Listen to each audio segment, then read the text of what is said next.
I remember I'd just made like 10K in 2 weeks or something like that. I was making great money for like my age and moved to Sydney by myself. The life that I had, they'd be like, why would you move? This was at the point where I was kind of at the peak of my like solar career. And it was just really like, I just remember getting into work every day and just hating it, like not looking forward to anything except my next lunch break. Triple J in the house.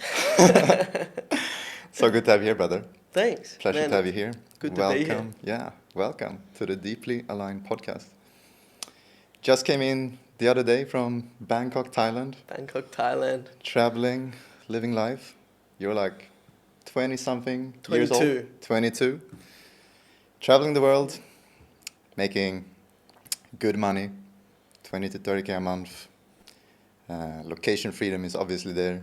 And it seems also like you figured out the time freedom. To what I understand is like an average 3 to 4 hours a day, something like that. About 3.5, roughly, yeah. Awesome. And it wasn't always like this. Not at all. So maybe we can start there of like, what made you get into the online business from the start? And yeah, how did that sort of kind of look like if you give a brief description on your background there? Yeah, for sure. Well, like obviously surface level, it was to make more money, but a big reason, and I want to try and be as vulnerable as possible, is like I was very insecure as a kid and a teenager growing up. And I would always see other people doing super well. Maybe it's like they're driving nice cars, they're able to travel the world, etc. And I always felt like I wasn't good enough because I didn't think that I was on the path to be able to do that. So I kind of like very early on, I did everything I could to be able to do that, to be like these people that I aspired to be. And yeah, I guess the first step was just like most entrepreneurs, like started a drop shipping business that failed, like didn't sell any products. Yeah, you probably started one too, I'm guessing. I also tried an SMMA business and that didn't work. And then funnily enough, my first coaching client actually, they came to me. That was almost like a pro bono sort of thing. Like I did charge her a little bit of money. But yeah, she ended up coming to me, which was amazing. Like she wanted help around sales and stuff like that. So I ended up helping her.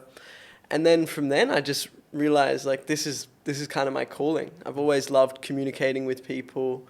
And I've always loved, like having something that I can strategically teach people. And I think that's always, maybe that does stem from like insecurity early on. It's like I've wanted to be regarded as someone that has the answers, the information, but now it's like it's evolved and I'm like really happy with what I'm doing. Like I feel a lot more confident in my own skin and with who I am as well.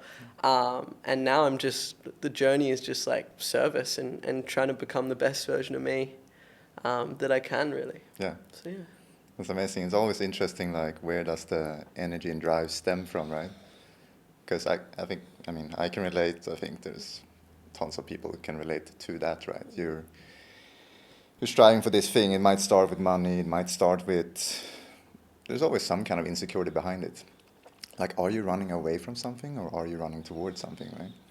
And yeah, so tell me a little bit more about that. Elaborate more on how old are you at this time when you're getting that client coming to you pro bono? What were you doing at the time? Were you in school? Were you, I don't know the story there, like sales background a little bit? Yeah, sales background. So originally I was doing cold calling for a solar company and rise my way up the ranks pretty quick. That was like straight out of high school. So I was maybe 18, rise my way up the ranks and then got sick of that. Like I was making really good money. I was on like 170K a year, like just commission only at that point. Nice. But yeah, it just wasn't fulfilled. Didn't feel like I was making any sort of impact. Like I would get a sale and then I wouldn't hear back from the client that got the solar installed. And it's like, I just wasn't getting anything out of it except for a commission check. Yeah. So yeah, I kind of got sick of that. Moved on to high ticket sales just remotely for a few different companies. And then I actually started my drop shipping business at probably like 15 or 16. Wow. That failed. And then finished high school and then got into those sales roles and then started SMMA. That failed. And then the coaching business came along and started from there when that pro bono client came. Gotcha. Yeah. I think it's super interesting how, you're relatively really young here, 15, 16, 17 maybe. But like Do you think there's any reason to why after high school you're deciding to get into the sales job? Like what makes you being aware of that, hey, maybe I should go into sales, and that's a big opportunity instead of continuing with education or any other path? Like, Well, that was super interesting. I wish I had like a really entrepreneurial answer here, but I don't. It was actually one of my good friends at the time actually convinced me into it. He was a great salesperson, so he sold me on the idea of coming and working with him and a few other mates. I thought sales was below me because at that point I'd kind of just decided I was going to go the university route, maybe find a really good career. And then I had like a gap year where I just didn't want to go to uni or anything like that. I wanted to take a year off before I go to uni. I was going to study either business or law or something like that. And then my friend talked me into coming and working there. And I was like, at first I was like, nah, there's no chance. Sales isn't for me. Like that's below me. And then I got there and I loved it. And I just got so obsessed with it, learned everything I could, got really good at it, and then just stuck to it and I haven't looked back since. what was the switch there of like, because same with me, like, and many people see sales as something bad, right? When we're younger, and we haven't really gotten the full grasp of it, that like us as human beings, everything is selling. You need to sell yourself, and it's not a bad thing. You're selling like, your beliefs, your interests, your values in a sense. But once you got into that and tested it, like what made you go like, oh, actually sales, like, this is fun and I wanna learn this and master this? It was probably the fact that like there's so much skill to it. And I've noticed whenever there's something where I can like firstly dip my toes into it and then there's still so much like I can learn, that's what really fascinates me and that's what gets me super engaged in something. So yeah, it was the fact that I could like, you kind of never really master sales. There's always stuff you can learn. So yeah, it was just the fact that like I really loved talking to people. I loved the feeling of explaining something and then someone actually wanting to do it themselves. And I guess that's also why I love coaching so much, because that's all that coaching is. Coaching is also sales, in my opinion. It's like you're selling them on what the best way is for them to get their ideal result or their dream outcome. And it's like that's what I learned from sales. That's what I'm doing every single day in my own business now, even with current clients as well. So yeah, it was just probably the fact that I fell in love with like actually getting better at it as a skill. And then also I just love talking to people. I'm a big talker. So it's just like communicating with anyone and everyone. And yeah, it's probably when it happened, when I realized there was so much growth in sales. Awesome. I don't want to get into my story, but I realized I was in the investment banking path and also with like a lot of financial dudes. And I saw like, you guys are making a shit ton of money and stuff, but I'm not going to be fulfilled doing this for the next 10 years. You obviously realized this lesson at that age. Was there anything in particular that made you realize also like, you know what, selling these solar panels is not giving me anything, so now it's time for me to make a change? And that's where you started dabbling into dropshipping and all of this stuff. You remember that moment? Well, it wasn't like one specific moment, but there was a period of time where I kind of like left everything behind. I've spoken about this a bit before, but I ended up leaving my girlfriend. So I was with my girlfriend for 2 years. I left my family. Like we lived in a place near Byron Bay. I moved to Sydney by myself. And this was at the point where I was kind of at the peak of my like solar career, I guess you could say. Like I remember I just made like 10K in 2 weeks or something like that through commissions. It was like 10.6 or something like that. And like, yeah, I was making great money for like my age, and like most people in that like situation, if they heard the numbers I was doing and like like the life that I had, they'd be like, why would you move? That's what they dream of, yeah. Sorry? That's what they dream of, yeah. Yeah, exactly.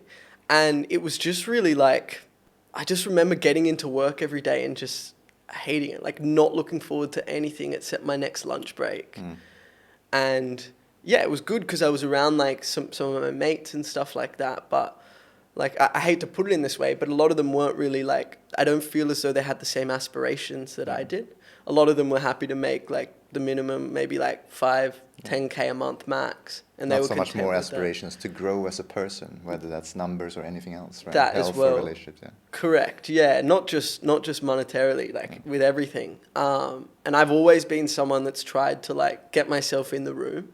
And I've definitely gotten better at it recently. But yeah, to be around people that weren't necessarily putting themselves out there as much, and then also working in a job that I just didn't look forward to showing up to each day. No. It was just like a culmination of those days, like day in, day out, feeling like that. And that is deeply tied to, I think, our overall topic here, alignment, of that you were mature enough to realize these lessons quite early on, that, you know, even though you're making this money and a lot of people would dream of making that money, having that kind of lifestyle, you still went fulfillment, alignment, more important. I want to keep on growing as a human being. I want to keep on exploring, keep on challenging myself, keep on searching for that next thing that feels missing now. I need excitement. I need to wake up exciting, right, in what I'm doing. But yeah, I don't know. Do you know why you were able to do this so well? I would say, to realize this so early and so quickly, quite. Yeah. This might even help, like a little story of, because I just remembered like that moment where things started to switch for me. So I just made like 10.6K or something in like 2 weeks. I get my commission checks like fortnightly or something like that. And yeah, there was this party organized. It was a work party. And I remember like I was at this point where I was just so focused on the money and so focused on like trying to make more and like not necessarily as much of an impact that like, I think I was like, we were drinking heaps, like we were smoking and stuff like that. And I remembered like, this was just like a very low insecure point for me. Like I literally showed this other guy like that I just made 10K and I was like in like a fortnight or something like that. And I was trying to brag and I was like, oh, it's going to be so good if these other people know like how much I just made like at such a young age. Yeah. And then I was like after that it was like, is this all my life is? Like just to make money, to show other people how much I've made. And that was like a real low point for me. I remember after that. And that was when, I started to find like, something needs to change. Yeah.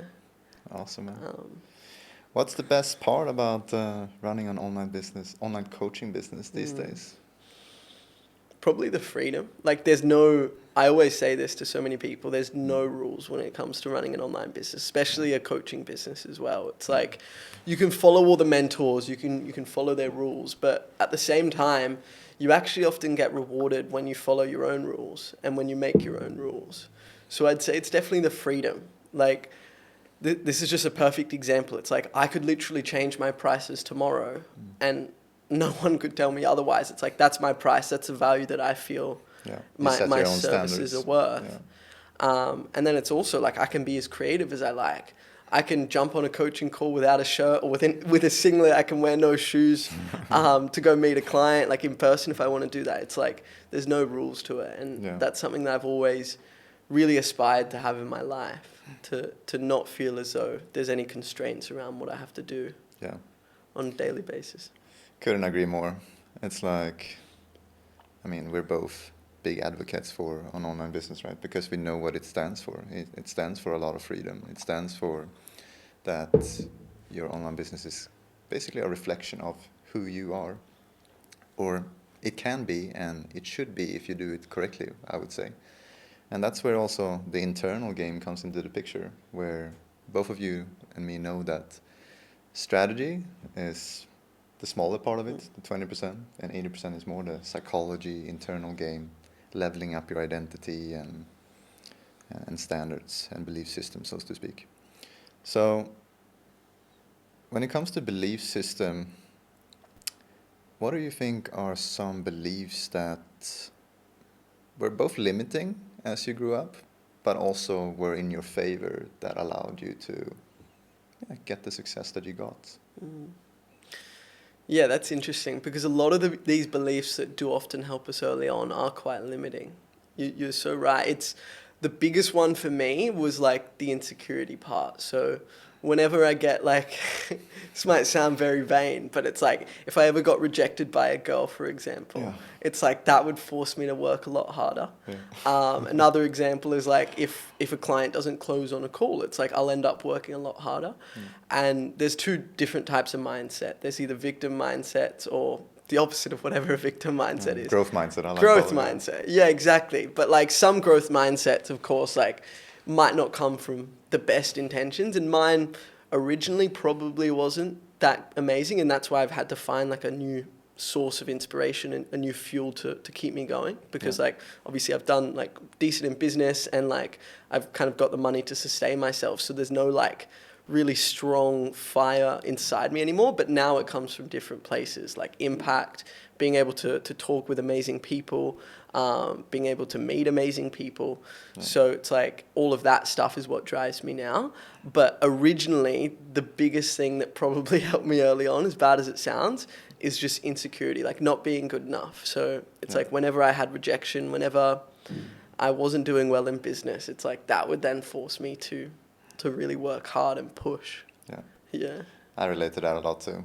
And yeah, it's interesting, right? It is, ironically, it's like a limiting belief that maybe for a temporary time is favorable, I guess, for being productive. Because I had that too, of like, you know, yeah, deep down, it's like not being good enough in a sense. Like I'm not making enough money, I'm not getting enough validation from girls, I'm not getting enough this recognition and status, and maybe freedom also.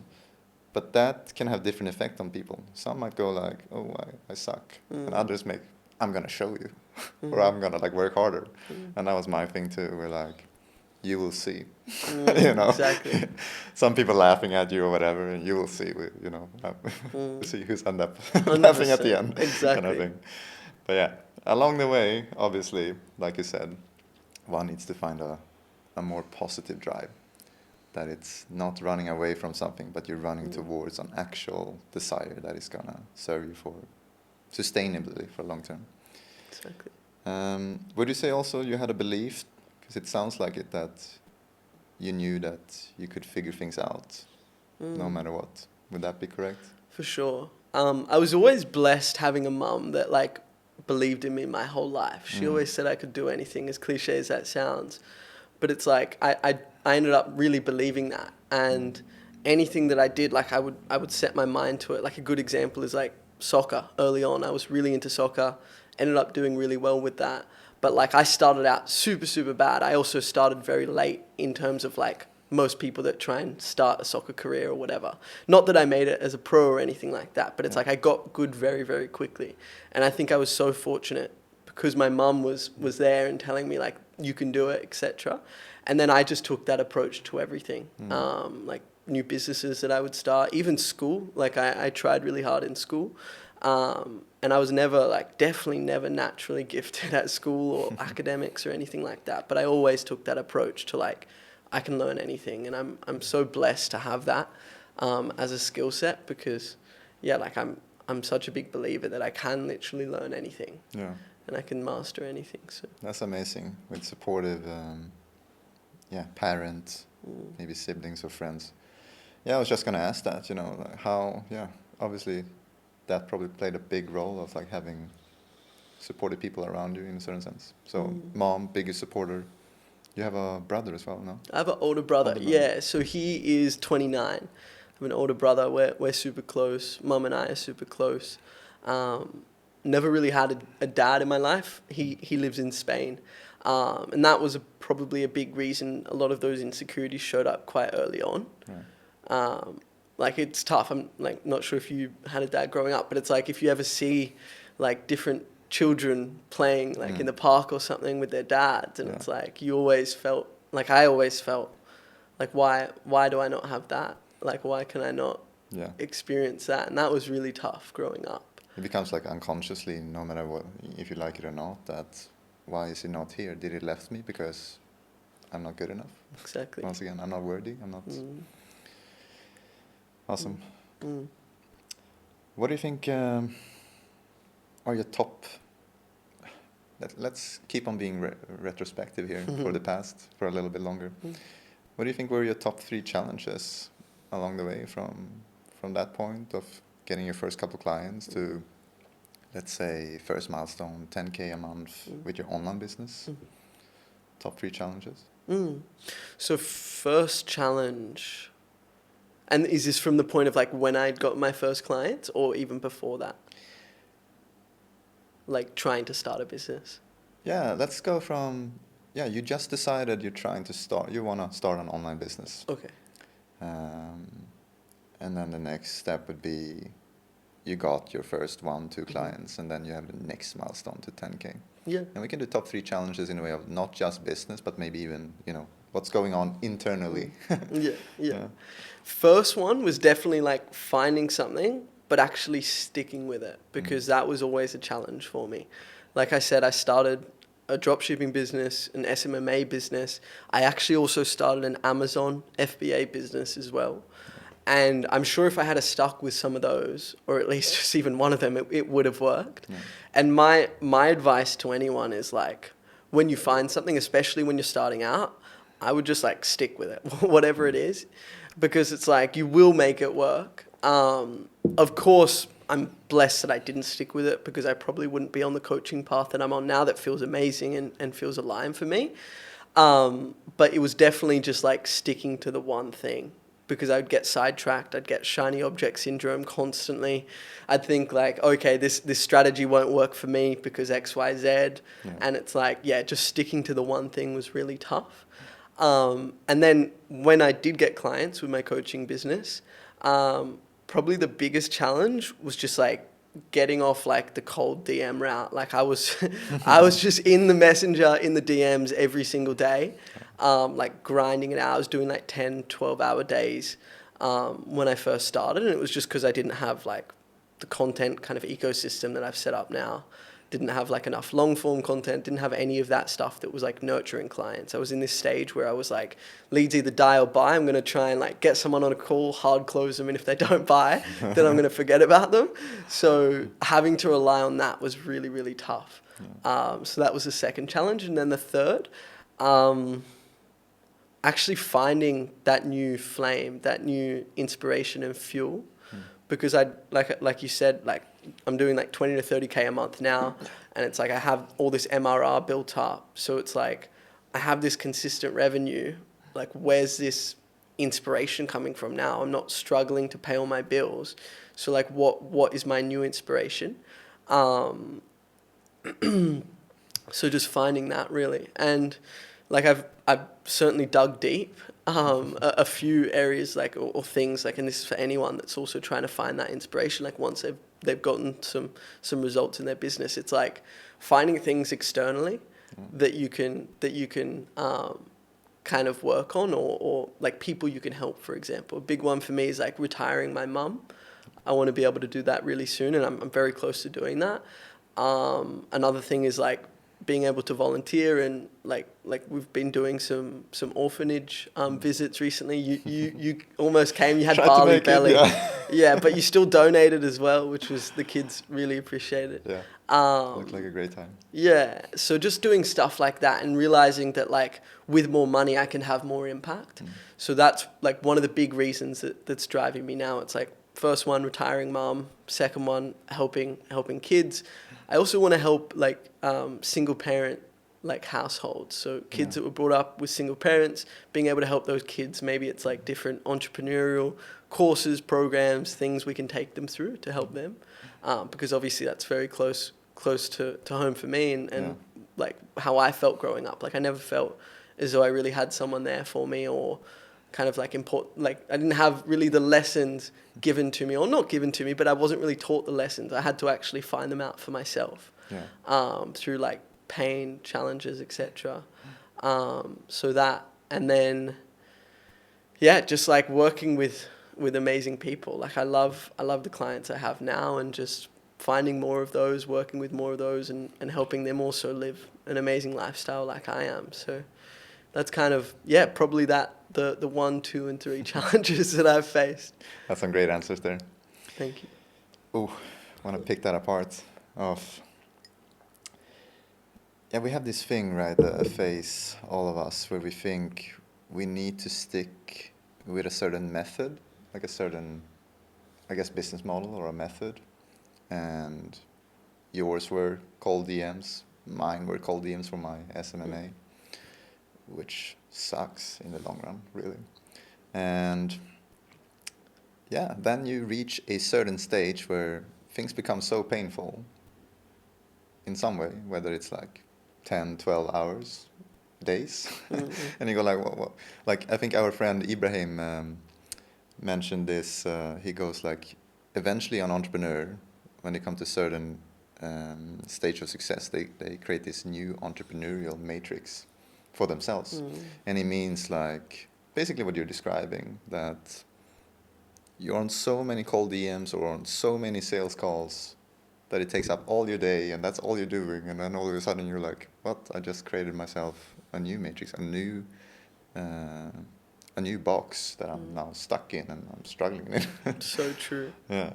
So true. So a business model is actually aligned with you, and you realized, hey, this cold DMs, chasing clients is maybe not ideal.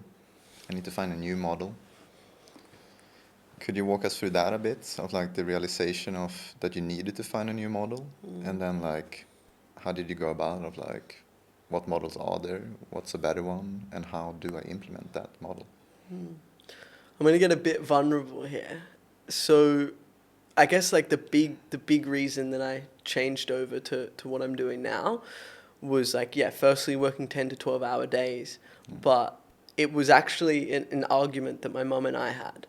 So I went and visited my family, I think it was for about a week, and I was meant to go there just to have like a super wholesome time with the family, spend time with my mum, my brother, and the whole time I was there I was working. Like I didn't leave my room, I was cold messaging people, I was making content, like all of it.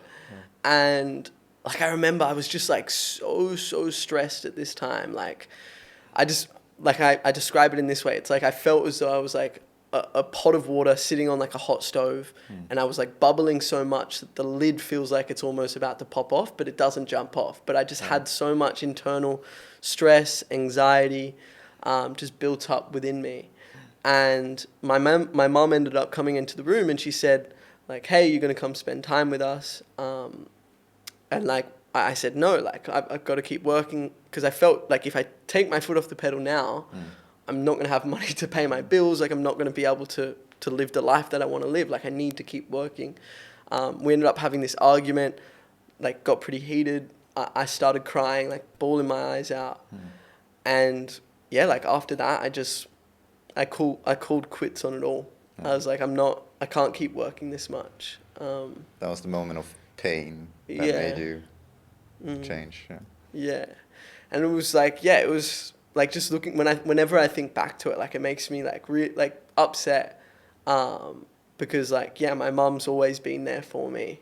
And it's like in a time where I was meant to be there for her and spending time with them, it's like all I was doing was working. And I was like, the reason I built my business was so that I could have freedom, so that I could spend time with my family, so I could travel. But it's like, I was in that matrix again. It was like I was back in a 9-to-5, but even worse. I was working even more than a 9-to-5. I was slaving away, and I wasn't really getting any of the results that I wanted, which was freedom, a decent amount of money. Sure, I was making all right money. I was like, I'd hit like 10K a month or whatever, like very recently before that. But it's like, I wasn't happy. Couldn't spend time with the ones you loved, right? Yeah, exactly. Once again, what's the reason why we're starting the business in the first place? It's so hard to forget. It seems to be a common thing for many entrepreneurs 100%. along the way. 100%. Me included. Yeah. And people can lose that very easy too. It's like, I'm sure there'll be points in time where I feel drawn to like, or not drawn, but it's like where I will almost start working a lot more, and maybe I'll shut people off, or I'll stop spending as much time with friends and family. And it's like, often we need to just get back to that alignment, because we do sometimes get pulled off that path. And I'm not saying that there's anything wrong with like working heaps, because like it definitely serves a purpose. But it's like, what's right for you? What's the lifestyle that you want to live? And in your words, it's like, what's the most aligned for you? And at this point in time, it's like working 3.5 hours for me, being able to spend time with family, being able to connect with amazing people whenever I want. And yeah, that's what serves me best right now, and it may change in the future. I don't know. Yeah. Awesome. Going back to the question of like, so that was the painful moment that made things shift and made you go like, current business model or current way of getting clients and growing my business or running my business is not working. Now, when you came to that realization, yeah, how did you go about the process of like, I need to find another model, I need to find another way of sustainably running or growing my business? Yeah, so I was really fortunate. We share the same mentor, Dan Bolton. So lucky to have like his guidance and obviously all of the systems that he has. So like super inspired from that. So essentially I just started making heaps and heaps of content. I know that sounds very like easy, but it's like I just created content that really tries to tap into like what my dream client wants out of their life, out of their like physiology, like the way they want to feel. And it's like, and I always try and make content based around that. It's like, what is my current client going through right now? What are the things that they aspire to have? What's the version of themselves they want to become? And I just started making heaps of content around that. So it first started out with like long form written content on Facebook, and then I would make YouTube videos. And I just noticed straight away, like as soon as I started like really diving deeper into making that specific content that was like creating what I call like a core connection, that was when people started to respond to it. That was when people started like messaging me first. And when I felt as though like people actually had a connection with me, because I would jump, when I started doing this consistently, when I was putting that content out there that really spoke to these people, it's like they would jump on sales calls and they would say, I feel like I just trust you. Yeah. Like, I feel like I've known you for so long. Some of them, I remember this one specific call, it was this lady and she goes, you're like the exact same as my daughter's boyfriend. Like, I like you so much. Like, and it's just stuff like that. It's because like I created such a strong connection. So yeah, that was the turning point, creating that content that like nurtures my clients rather than just having to cold message them and then get them on a call and then they either die or buy. Die or buy. Yeah, that's it. Buy or die. Yeah. No, awesome. Makes sense. And it's one of those things where I've been through these mistakes myself also, where like people go, okay, well, obviously we need to create content, right? But how do we do it so we do get that core connection, core identity, content? And it's more about many people get stuck in the authority kind of thing. Like I need to come across with authority and I'm being the expert and I am making this money and stuff, but then you miss the part of what Dan Bolton says with ethos, pathos, and logos, that is actually making someone go like that woman or that girl, saying like, hey, I feel like I already know you.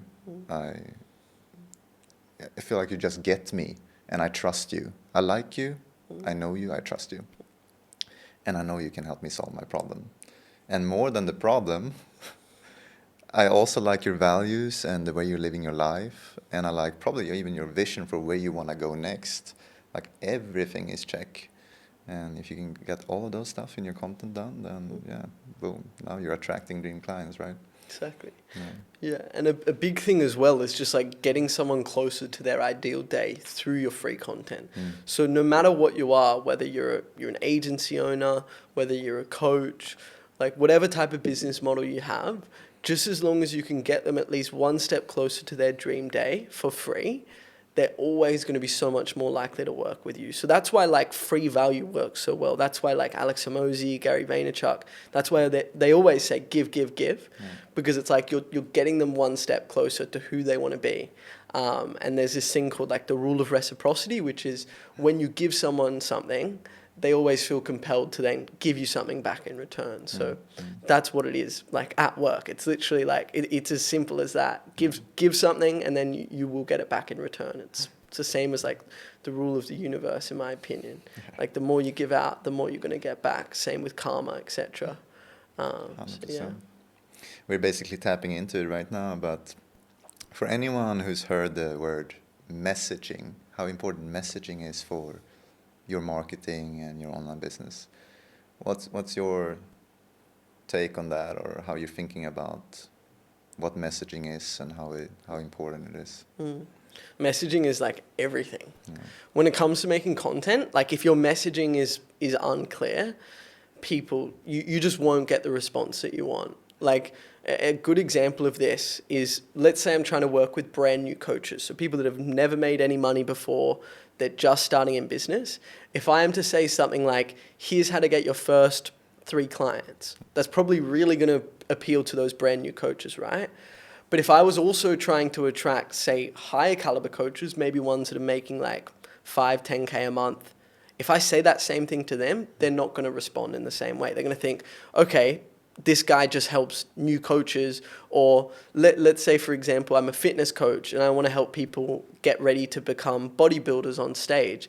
It's like, if I'm just, say, like talking about how to work out, or like maybe you shouldn't eat carbs or whatever, it's like, and I'm very surface level. People that are wanting to get on stage, like in bodybuilders that are wanting to go on stage, they're not going to resonate with that messaging as much. So like, you need to be so consistent with your messaging and everything, because like as soon as you say something out of line where it's speaking to the wrong people that you're trying to attract, they'll pick up on it and you've lost them. Yeah. So yeah, messaging is everything. It's key for sure. Let's go into future. Or maybe present, so to speak. But like, yeah, so this podcast is obviously called Deeply Aligned, right? And we've been speaking about now the internal game and how important it is to be in alignment and kind of know what you want. Do you have a process for yourself of maybe daily routines or anything else of that kind that is, you're reminding yourself of what do you want? Why do you want it? You talked before about, a meaningful reason behind your goal. For example, retiring your mom. That's super important for anyone listening, right? Of like, you gotta have a big why and a meaningful reason behind your goal in order to find that drive, to put behind it. Talk to me about that. So daily, I don't have like a routine or anything like that when it comes to coming back to that meaning or passion. I guess I've always been kind of blessed, and maybe it's also a curse, to just have this like almost constant, like, what's the word? I wouldn't call it like anxiety. It's not that anymore, but it's like this constant push towards getting to whatever my goal is. Like if I'm not doing the thing that's getting me at least one step closer, I'm not happy. Like I'll give you an easy example. I went to Bangkok, literally just got back like 2 days ago. And like I did really, really enjoy it. But there was a couple times where I went out and partied, and like that doesn't really align with me. Like I don't like to party too much. Sure, it's great like in moderation, but I probably did like a little bit too much of it over that like I was there for 4 days, but I also went out like a couple nights before, and that's not like getting me any closer to where I want to be. So I felt this like really strong push, where I was like, that does not feel good. Like this is not who you're meant to be, Janardhan. So I never really needed like a strong, I guess like routine each day to follow to get in line with that. I've always been like, yeah, I don't know, maybe it's just the way I'm built. It's like I'm just pushed towards doing the things that are getting me closer. You do a couple of mistakes and then you feel in the gut intuition of like, no, like this is not in alignment. Exactly. And then you go like, well, now I learned my lesson. I'm not going to go out partying That's right. as regular, at least. Yeah, exactly. Yeah, and I've always been like someone that like I've had so many different like what's the word? Kind of like downfalls in my life where like there's things that I thought should have gone my way.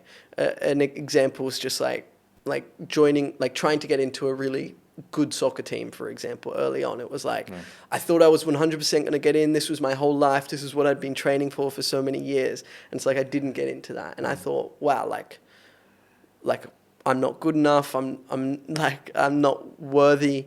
And like that at the time, that was so painful for me.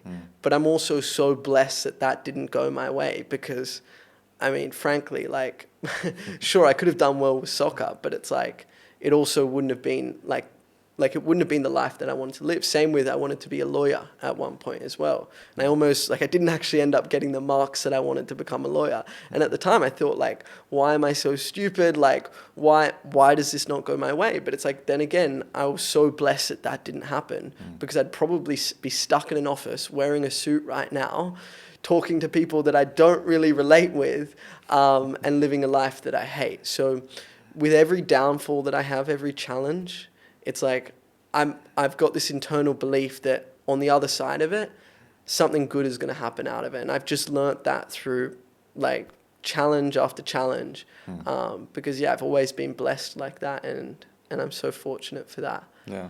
So yeah, I think has that answered your question? Yeah, it does for sure. And yeah, I'm curious. I'm curious to ask you how much of a, how should we call it, like spiritual experiences you had. Because my belief is, and it hasn't always been my belief, that like, the universe kind of gives us signs. And it's just a matter of like if we're able to see them or interpret them. And I don't know if you see yours as that when you have certain downfalls, and then later on you realize that, well, maybe that was not a downfall. Actually, it would have taken me on the wrong path. So how lucky I am that I did not get on started with that path. But do you have any sort of spiritual experience in that way where you come close with, I don't know what we want to call it, the universe or some kind of higher source or God or whatever you believe in, that you feel like has taught you this, that there are certain signs out there that is taking you closer to your path or further away from it? If that makes sense. I do. It does make sense. I guess like I do 100% believe in a higher power, whether it's like God, whether it's just some spirit, but it's like I do believe that there is someone looking out for me, because I've always, like I said, I've always felt so blessed. In terms of like specific examples, it's hard for me to pinpoint something besides like the example of like not getting into the soccer team that I wanted to, like not getting into like the law school that I wanted to, etc., or university that I wanted to. It's like they're just perfect examples of I believe like a higher power at work. And I think I've always been really lucky because my mum's very spiritual. That's one of the reasons I've got the name Janardhan as well. It's like, it's an Indian name. I'm not even Indian at all. But it's like both my parents are very spiritual. And that's why they named me that. It means like the bringer of contentment. So I guess I was always exposed to that at a very early age. I read a lot of spiritual books. We always like meditated and stuff early on, and I was always guided towards doing that from my mum.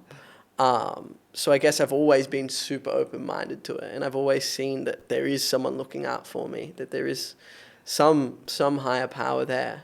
But I haven't necessarily put like a religion to it or a certain like indoctrination, like that's not even the right word, but like I haven't put anything to it besides the fact that I believe there's like someone looking out for me or something looking out for me. We're very often having like a few like psychedelic kind of conversations or topics on this podcast so far. Have you had any experience with that so far? I have not, besides partying, but like that was years and years ago. But no, I haven't. No. Gotcha. You're in for a treat. Well, I'm in Bali now. Are you curious about testing? Potentially. Yeah, I'll have to see. I haven't had like a strong pull towards it. So I don't know. But like, I mean, being in Bali, it's like it's everywhere, and like there's a lot of people talking about it, and obviously their experiences around it. And at times it does sound super appealing, but I'm also a big believer that like I'd rather, I guess, focus on what I can do internally and what I can like do in terms of like self-development, etc. And then when I feel as though I've maxed that out, it's like then I can look towards other things. It's always the right time for everything. Once one feels the calling for, trying something like that out, then you do it. And until then, you just relax and enjoy the ride. Exactly. Exactly. What's your what's somewhat of a future vision for you right now? Let's say in the next 6 to 12 months. 6 to 12 months, the goal is like 50 to 60K consistently. So that's like the surface level. That's how much I want to be making. Yeah. But then I guess in terms of like the people around me, it's like more meaningful connections. And Bali's been so good for that. Mm-hmm. It's so amazing, like the types of people that you can meet here. Yeah. So just more of that, being able to spend more time with my family. So going and visiting them more. Also going on a trip to Malta, which is where my mum's from. She grew up there, so taking my mum on a trip there, that's going to be amazing, paying for all of that. That will maybe be in like September of next year. And then, like 6 to 12 months, probably those things. Longer term, creating some sort of foundation. So I want to create something where, like I said earlier, like I can support single parent households.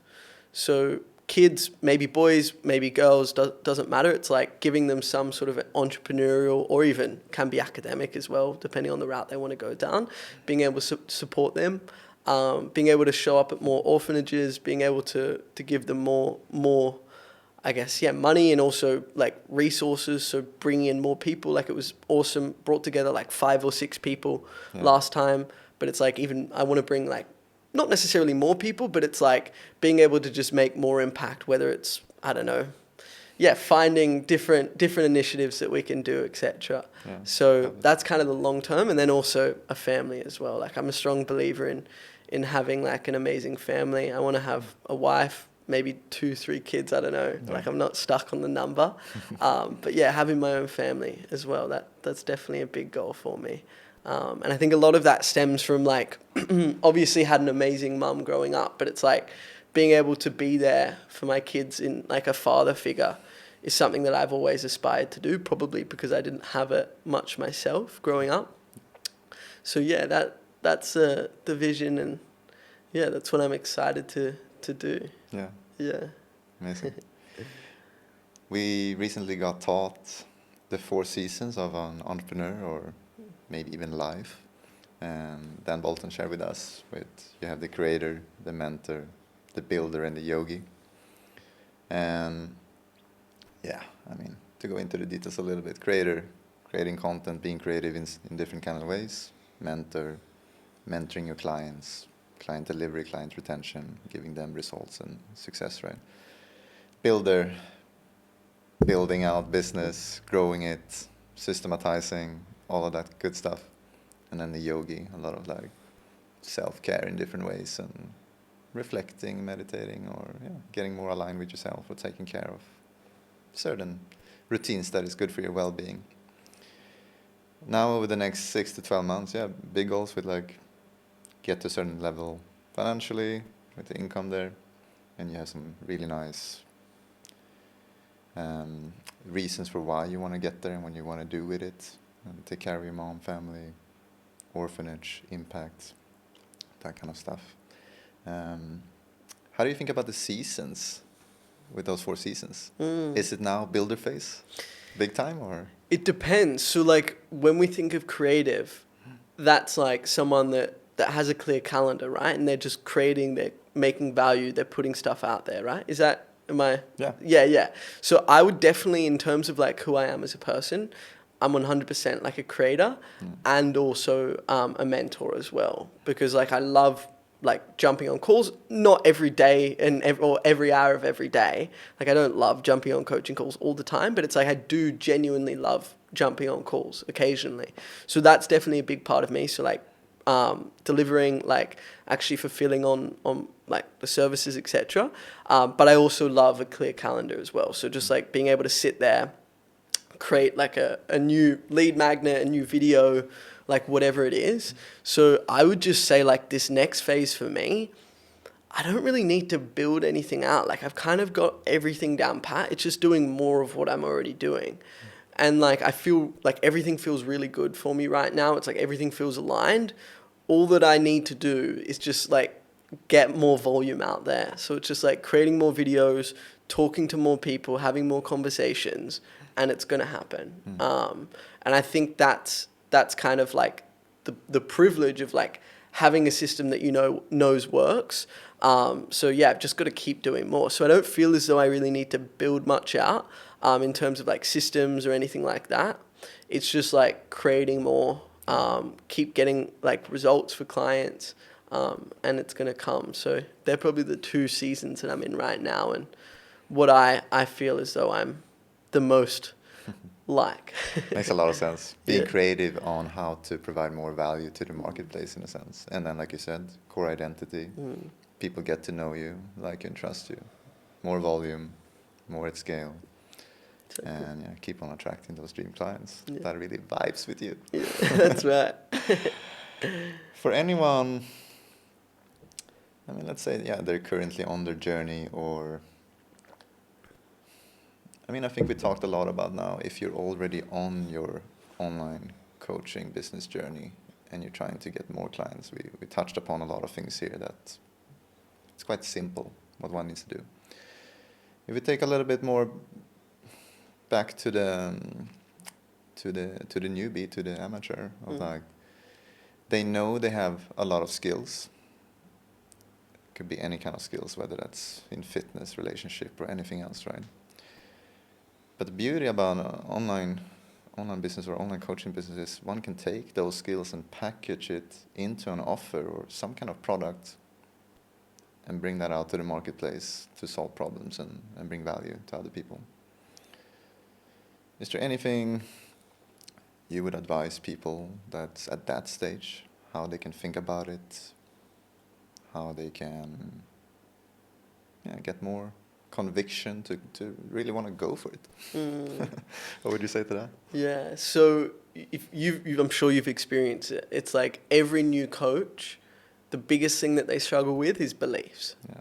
It's all mindset. So if you can get confident, I know that sounds super broad and like not a very good answer, but it's like if you can get confident in your own ability, even if it's as simple as like get fit, for example. It's like get super fit, get really disciplined with like your daily actions, and like that will start to show up for you in your business as well, and you'll start to get more sure about your own I guess value for the world. So I would say all it is, like when you're starting out, is just having so much conviction. And also, honestly, a lot of it is kind of like faking it till you make it when you start out. Because it's like, sure, you have some skills, but you've probably also never taught anyone how they can also, like, say, get to XYZ dream outcome. So it's like, not fake it till you make it in like the bad sense, but it's like having the confidence that you can do it. And then like people will start to feel that you are confident in your own ability. Because like at the end of the day, it's like everyone starts somewhere. I had to start like without having any clients for my first client, but it's like I still told her that I knew what to do. And that's because I did have some skill. I did have like experience in sales, etc. So just like try and work out like what your skills are that you can teach them at the level of like maybe 1 or 2 or 3 steps ahead of someone. Don't try and teach someone that's like 10 steps like behind you or in front of, like just try and teach someone that's at the level that you can, like, that you're just better than. And it will work. It's just like have conversations with people, create content, and just believe in yourself. Like that's literally it when you start, and just consistently keep showing up, because it will work. It does work. The only thing that's going to stop you is just like not believing in yourself that it's going to happen. Because yeah, like if I can do it, if you can do it, it's like there's no reason that anyone else can't. So exactly. Yeah. Let's play with the scenario now that no matter what, for the sake of my life, I couldn't find conviction and belief in myself, or I couldn't create it from within. We talked about a big theme of our business mastermind that we both attended. I think was like, hey, do whatever you can to stretch yourself to get in the right room. Surround yourself with people that is 1, 2, 3 steps ahead of you in whatever you want to learn and accomplish. And usually there's a lot of, I think it's very common that you hear stories from successful entrepreneurs who go like, hey, go and travel and meet new people, because that tend to be making shifts in your beliefs and in your mindset. New culture, new perspectives, new experiences. Oh, you're doing this with an online business and you're living like this. How does that work? Oh, it works like that. Boom, shifts. And you shift your belief on what's possible. And when you see once what's possible, then you tend to go like, well, you're not much smarter or more capable than me. You're like a normal dude. So it seems like, yeah, if I do this, I should be able to do this as well. And the conviction starts to form a bit, right? 100%. So, yeah, let's keep on talking about this, like how important it is to surround yourself with a certain type of people or get in the right room. How have you thought about this throughout your life? It seems like it has happened quite naturally to you, or you've taken mature steps to get in the right room, and then also going forward as you're going to keep on doing that.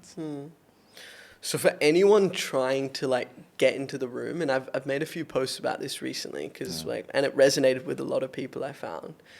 The best thing that you can do to get in the room is to level up yourself, because ultimately, if you want to be around more business owners, especially business owners that are doing really well, you also need to be at a stage yourself where you're doing pretty well.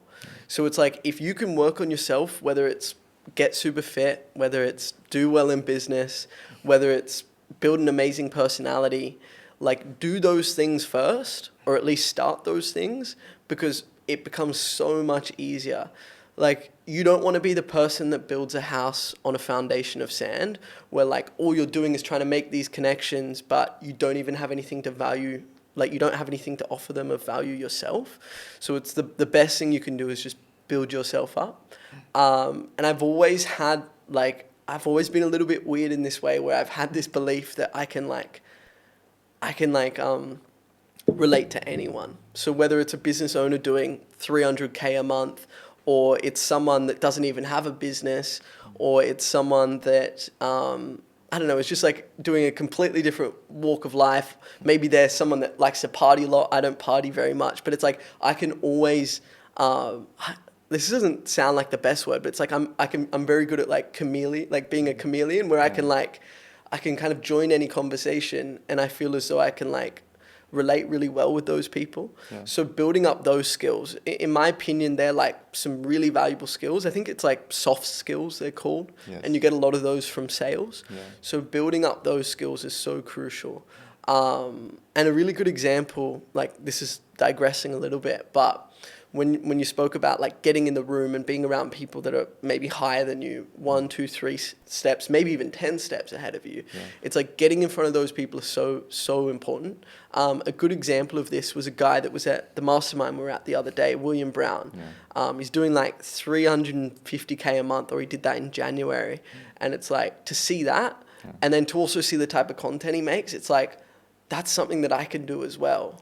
And like there was a few things that he taught us because he did a little bit of a talk, and it was like, I'm implementing that straight away, and I've already started it, and it started to work well.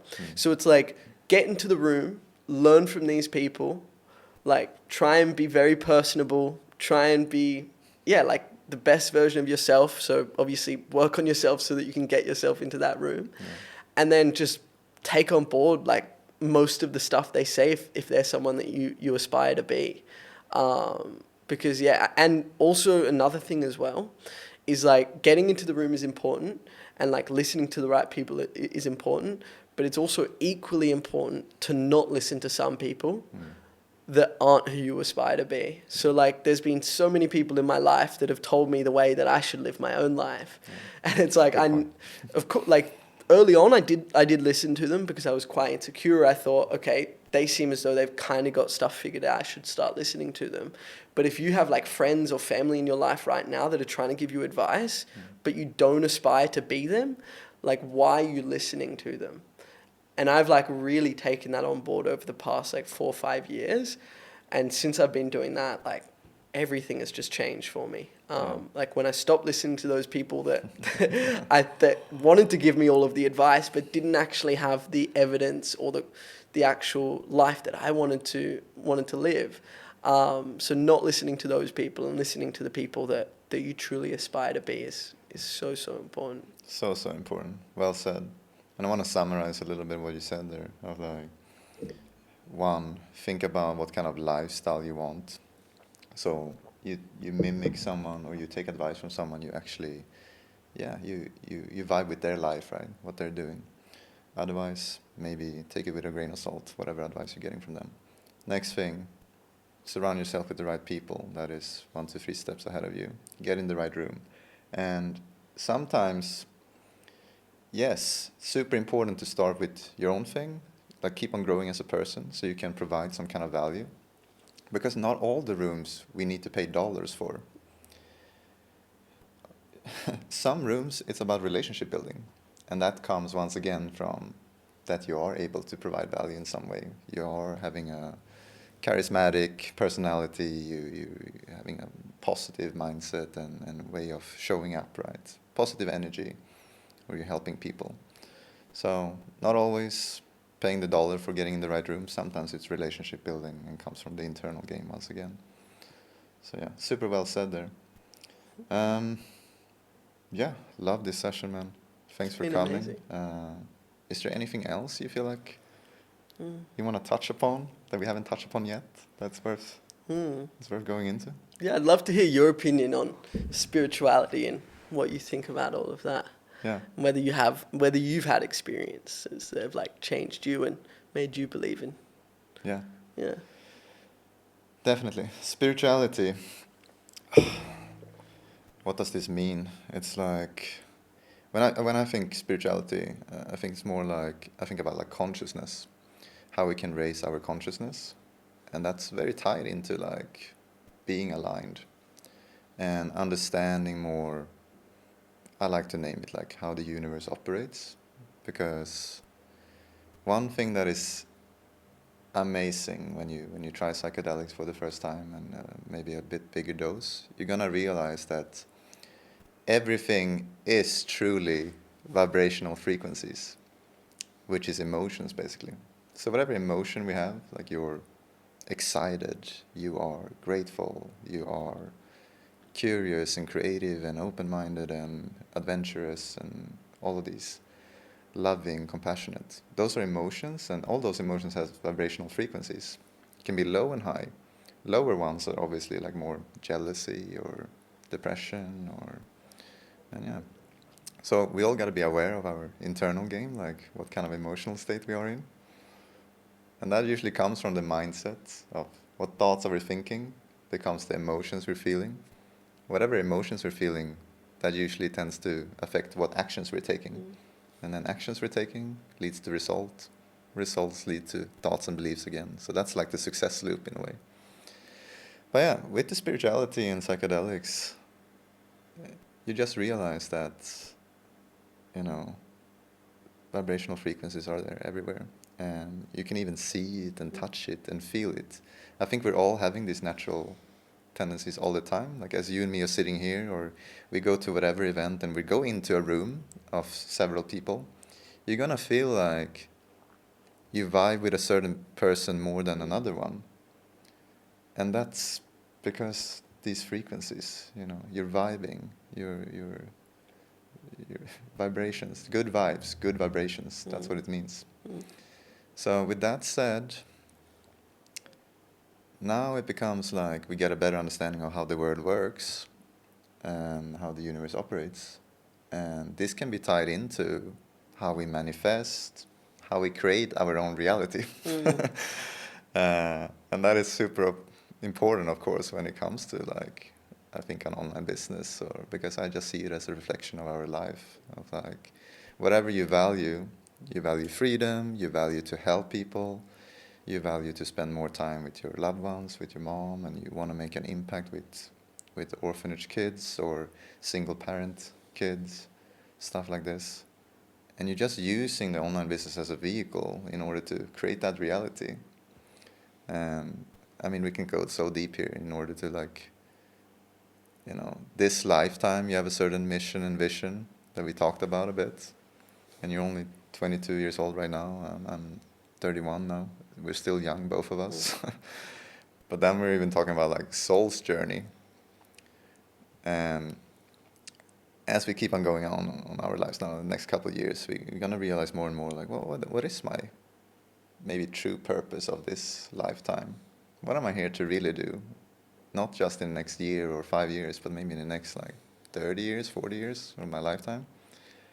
And even on a soul level, because we all came in this and we've been living lives before, and we're gonna live this life and we're gonna live some more lives after this. And it's just about like, what is our soul trying to learn next, explore next? What's the lesson we need to learn and integrate? Yeah, that I think is like spirituality, and then obviously psychedelics is part of that, what that means to me. So, dude, I couldn't recommend it more. Obviously, there's a time for it when you feel the calling and you feel like curious about it. But man, it's amazing, because so many people, maybe normal people, might be a bit afraid of it. It's like you hear these rumors of like bad trips, but the more and more I understand about it, the more I realize that there's nothing like bad trips, really. You need to have a clear intention when you go into it. You need to have a good environment, that you feel safe space, whether that's like, safe in your own home, physically, and mentally safe, whether like there's a certain type of people around you. You want to have people around you that you truly trust. And then the third thing is that you got to be ready to sort of surrender in a way, where the ego is always going to try to cling on to its power. And the ego is what we started this episode with, insecurities, doubts and fears, and our self-value, how we see ourselves, and if we're worthy or good enough. But the psychedelics, they open up and uncover the things that you need the most, usually. So if you're having trouble with certain self-love in any way, or whatever it might be, you are going to be served with that, and you're going to come to a realization of like, actually that is not part of who I truly am. It's just a layer, like an onion with a lot of layers around. And that's the social conditioning or our childhood trauma or whatever we experience through our life that has been layered upon us. And as we keep on going on this spiritual journey, we uncover more and more about who we truly are. And that's an amazing feeling, because it's freeing, and we feel like, oh, it's cool. What's left is my authentic true self. And that's also the online business, if we go take that relevance. We want to have unapologetic authenticity in the way we express ourselves and what we believe in. What could be a better career path than being yourself? And attracting other people that is vibing with that. There's nothing That's better. literally, bro. Like, what we do is a cheat code. Yeah, like, we've literally, like, I know there's all these, like, sayings around, like, escape the matrix, etc. But, I genuinely feel like that. Yeah. Like, most days. I'm like, how is this even my life? Like, I'm living in an amazing villa. I'm hanging out with awesome people. I'm posting random shit on the internet, and then people are paying me money to help them. So, like, amazing people as well. These are people that are similar to me, that vibe with me, and it's like, how is this real? Yeah. It's crazy. It's crazy. Yeah. We're blessed, yeah. But I had a lot of fun with this episode, man. Yeah, so did I. Pleasure. Thanks for so coming. much. Thanks for having me, man. We'll wrap up there.